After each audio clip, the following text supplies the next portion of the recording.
That's the important thing, and you have to develop yourself such type of things in your mind that if 3 अगस्त का ही दिन क्यों? पहले ये 27 नवंबर को मनाया जाता था। जो राष्ट्रीय अंगदान दिवस है वो 27 नवंबर को मनाया जाता था, लेकिन 3 अगस्त को मनाए जाने का एक सिग्निफिकेंस है, एक पर्पज है।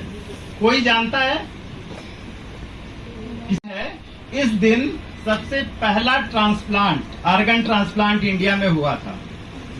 बहुत ही इंपॉर्टेंट है क्योंकि सभी आप लोग मेडिकल स्टूडेंट्स हैं और ऑर्गन डोनेशन की जो इम्पोर्टेंस है वो बहुत ज्यादा है। धीरे धीरे आपको समझ आएगी जब मैं आगे एक्सप्लेन करूंगा। और जो पहला ऑर्गन ट्रांसप्लांट था that was a heart transplant. तो इस वजह से ये 3 अगस्त का दिन राष्ट्रीय अंगदान दिवस के रूप में हम मनाते हैं। अब जब हम ट्रांसप्लांट की बात करते हैं तो ट्रांसप्लांट की जरूरत क्यों है, ऑर्गन ट्रांसप्लांट की जरूरत क्यों है? इसके कई बार ऐसी सिचुएशन आती है कि किसी पेशेंट का कोई ऑर्गन इतना ज्यादा खराब हो जाता है कि उसको किसी दवाई से या सर्जरी से हम ठीक नहीं कर सकते। तो ऐसी स्थिति में अगर उस मरीज की जान हमें बचानी है तो उसके उस ऑर्गन को, उस खराब ऑर्गन को हमें किसी हेल्दी ऑर्गन से रिप्लेस करना होगा। तो ये जो प्रोसेस है ऑर्गन को बदलने की, प्रत्यारोपित करने की, उसको हम ऑर्गन ट्रांसप्लांट करते हैं। और जो इसका स्टैट्स है आगे मैं एक्सप्लेन करूंगा कि बड़ा भयावह है हमारे देश में। जो डेटा है वो बहुत अलार्मिंग है। आप लोगों को ये चीज जरूर जानना चाहिए कि किस तरीके से हम लोग ऑर्गन की स्कैर्सिटी से जूझ रहे हैं। अब ऑर्गन ट्रांसप्लांट की जब बात होती है तो उसमें कुछ लीगल प्रोसीजर्स होंगे, क्योंकि ऑर्गन डोनेशन अवेयरनेस मिशन जब मैं 2010 में स्टार्ट किया तो हमारे साथ के कई सारे लोगों ने मुझे वार्न किया कि बहुत ही सेंसिटिव टॉपिक है और इसमें बहुत सारे एलिगेशंस भी आप पे लग जाएंगे। अभी नई प्रैक्टिस में आप आए हैं तो इसको सोच समझ के करने की बात है। तो जो उसके लीगल एस्पेक्ट्स थे उसको हम लोगों ने स्टडी किया। कुछ 1-2 पॉइंट हैं जो आपको मैं शेयर करूंगा। तो जो एक्ट है transplant of human organ act, जिसको कि हम थोया एक्ट कहते हैं, इट वाज एस्टैब्लिश्ड इन 1994। जुलाई 1994 में ये एक्ट एस्टैब्लिश हुआ, जिसके अगेंस्ट में, जिसकी वजह से हम ऑर्गन ट्रांसप्लांट को लीगलाइज कर पाए। अंग प्रत्यारोपण को हम लीगल फॉर्मेलिटी के तौर पे उसको ले पाए कि इस एक्ट के अंडर में जो ट्रांसप्लांट किया जाएगा वो लीगल ट्रांसप्लांट होगा। एक अमेंडमेंट आया 2011 में, और 2011 का जो अमेंडमेंट था जिसमें कि सिर्फ हम थोया एक्ट में ऑर्गन की बात करते थे, उसमें टिश्यू ऐड हो गया।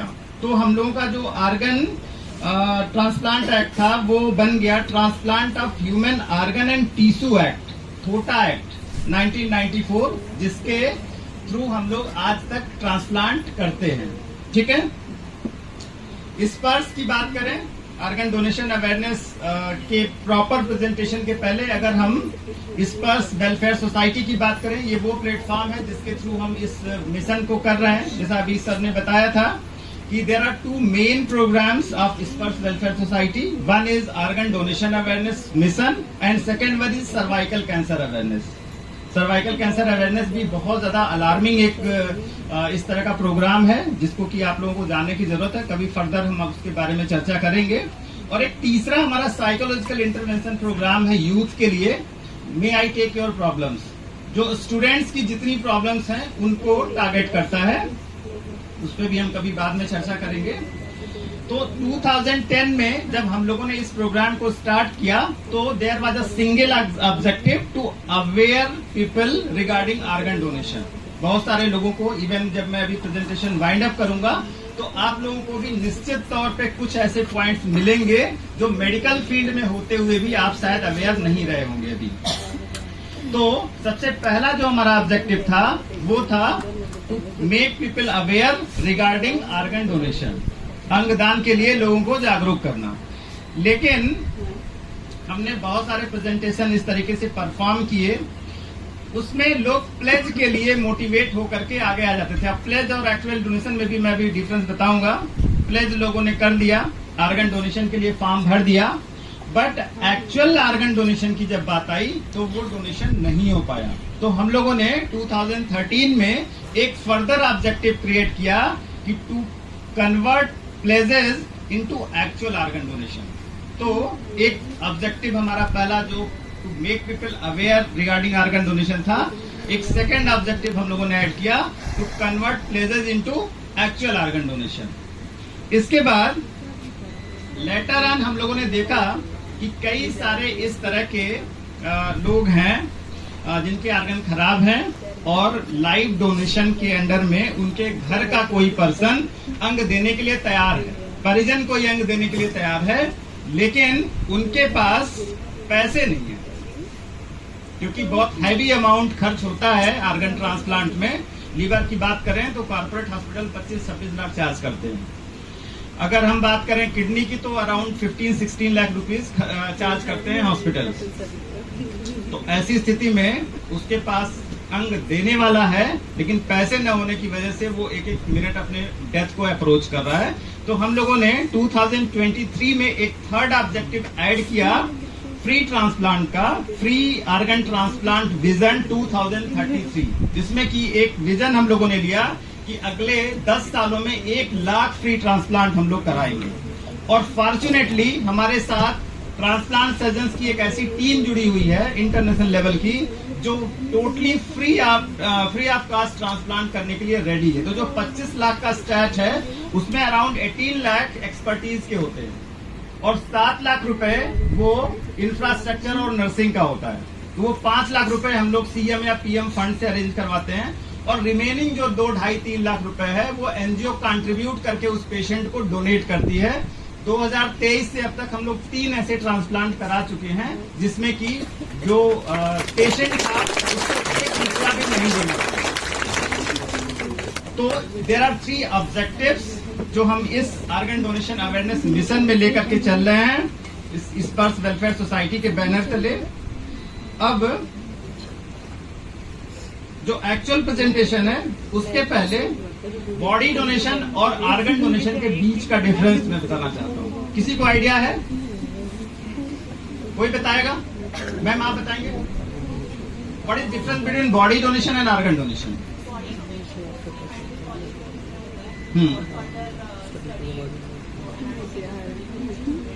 ओके, बिल्कुल।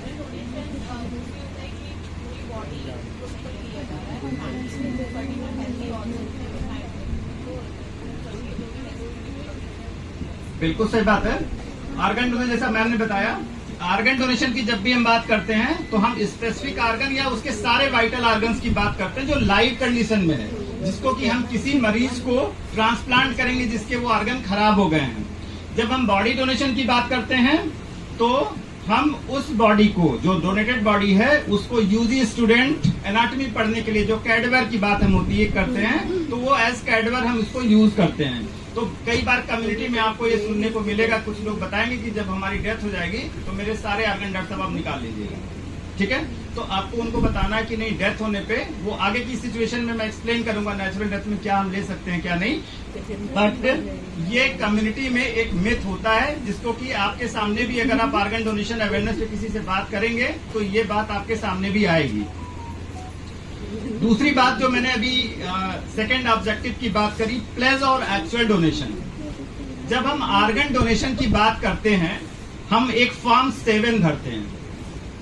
फॉर्म 7 मेरे पास है भी, अगर आप में से किसी को चाहिए होगा तो मैं दे दूंगा। जो ट्रांसप्लांट एक्ट है इसका एग्जीक्यूशन, इम्प्लीमेंटेशन और ट्रांसप्लांट का पूरे कंट्री में रेगुलेशन एक सेंट्रलाइज एजेंसी करती है, जिसको कि हम नोटो कहते हैं, national organ and tissue transplant organisation. We have 3 ROTTOs, 3 regional organ and tissue transplant organisation है, और अभी we have SOTTO, state organ and tissue transplant organisation. UP में भी सोटो स्टैब्लिश हो गया है 2021 में। डॉक्टर हर्षवर्धन, बात हम सबने सुना होगा, हम अपनी एक किडनी दे सकते हैं, हाँ?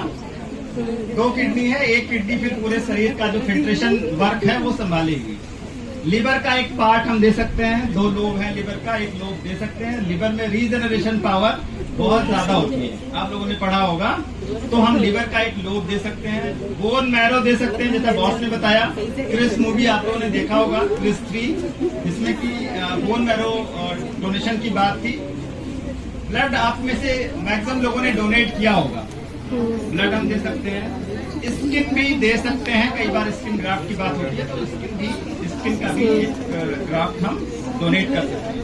ये कुछ ऑर्गन्स हैं, जैसे डॉक्टर नीरज ने एक बहुत अच्छी बात उसमें ऐड की कि जिस भी ऑर्गन में रीजनरेशन पावर है उसे हम डोनेट कर सकते हैं। बट स्टूडेंट्स के बीच में जैसे बहुत बार ऐसा होता है कि हमने हार्ट डोनेट कर दिया जिंदा रहते, करते हैं, मतलब वो एक्चुअल वाला नहीं, वो थोड़ा सा डिफरेंट काइंड का होता है, लेकिन लाइफ डोनेशन में हार्ट डोनेट नहीं कर सकते, सिर्फ कहने की बात है। इसमें सारे स्टूडेंट्स को बहुत मजा आया। यस ऑर्गन डोनेशन की, दैट इज लाइफ डोनेशन, जिसमें कि ये कुछ ऑर्गन हम डोनेट कर सकते हैं। दूसरी जो कैटेगरी है जो कि इम्पोर्टेंट है ऑर्गन डोनेशन के पॉइंट ऑफ व्यू से, that is disease donation after death.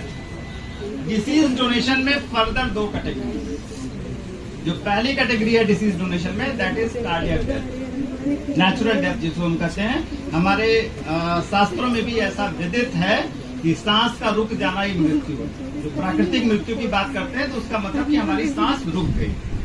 Natural death में ये भी आपके सामने कम्युनिटी में बहुत सारे लोग बोलेंगे कि जब हमारी मृत्यु हो जाए तो मेरे सारे अंग डॉक्टर साहब निकाल देंगे, लेकिन बीइंग अ डॉक्टर आप समझ सकते हैं ऑक्सीजनेशन रुक जाने के बाद सारे ऑर्गन आपके बेकार हो जाएंगे। तो कार्डिया डोनेट कर सकते हैं, करा गया है। तो ए वैस्कुलर ऑर्गन होने की वजह से हम कार्डिया डोनेट कर सकते हैं नेचुरल डेथ में, बट इसका भी टाइम है और उसको प्रिजर्व करने के लिए भी कुछ चीजें करनी होती है कि डेथ हुई तो उसको ठंडे जगह पे पेशेंट को, जो डेथ पर्सन है उसको लिटा दें, आँख के ऊपर बर्फ का एक इस तरह का पैकेट रख दें, जिससे कि